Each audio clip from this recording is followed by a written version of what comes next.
নমস্কার বন্ধুরা, টেস্টি মশলা চ্যানেলে আপনাদের আমি স্বাগত জানাই।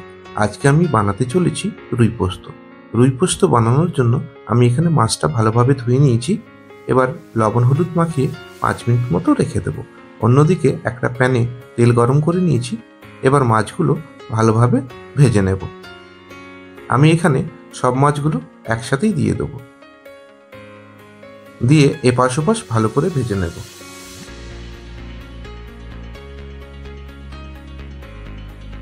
মাছ ভাজা হয়ে গেছে। আমি এখন মাছগুলো একটা থালার মধ্যে তুলে নেব।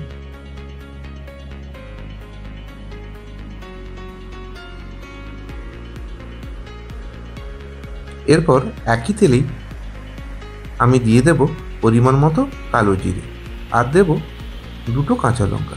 কাঁচা লঙ্কাটা আমি মাছ বরাবর কেটে নিয়েছি।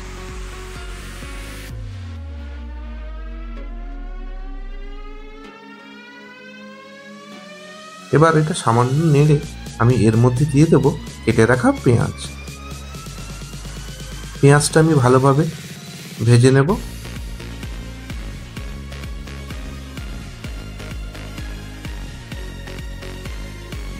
পেঁয়াজটা ভালোভাবেই ভাজা হয়ে গেছে। আমি এর মধ্যে দিয়ে দেব থেঁতো করে রাখা আদা রসুন। এরপর এটা আমি 1 থেকে 2 মিনিট ভালোভাবে ভেজে নেব, যাতে করে আদা রসুনের কাঁচা গন্ধটা একেবারেই চলে যায়। এরপরে এর মধ্যে দিয়ে দেব পরিমাণ মতো লবণ। লবণ দিয়ে সামান্য নেড়ে দিয়ে দেব কেটে রাখা টমেটো। এরপর মশলাটা আমি ভালোভাবে কষিয়ে নেব। মশলাটা আমার কষানো হয়ে গেছে। আমি এতে অ্যাড করে দেব বেটে রাখা পোস্ত। পোস্তটা আমি একেবারেই দিয়ে দেব। এরপরে গ্যাসের ফ্লেমটা লোতে রেখে আমি মশলাটা ভালোভাবে কষিয়ে নেব, যতক্ষণ না পর্যন্ত মশলা থেকে তেল বেরিয়ে আসছে।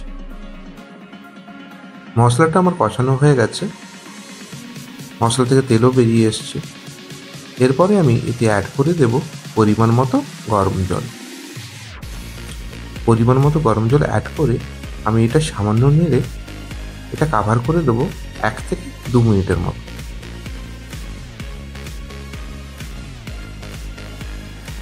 এরপরে ঢাকনা খুলে আমি মশলাটা একবার নেড়ে এর মধ্যে দিয়ে দেব ভেজে রাখা মাছ।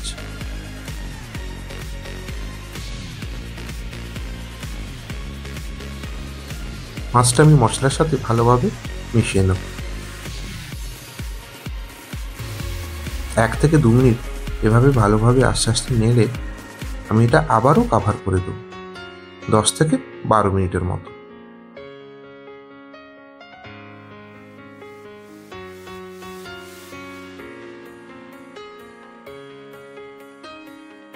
এরপরে ঢাকনা খুলে আমি একবার ভালোভাবে নেড়ে নেব, আর এর মধ্যে দিয়ে দেব 2 চেরা কাঁচা লঙ্কা। এরপর এর মধ্যে দিয়ে দেব কুচি করে রাখা ধনেপাতা।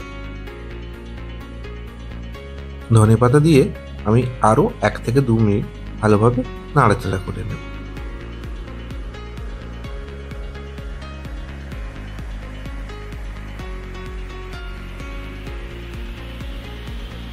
দেখুন বন্ধুরা, দই পোস্ত সম্পূর্ণ রেডি হয়ে গেছে।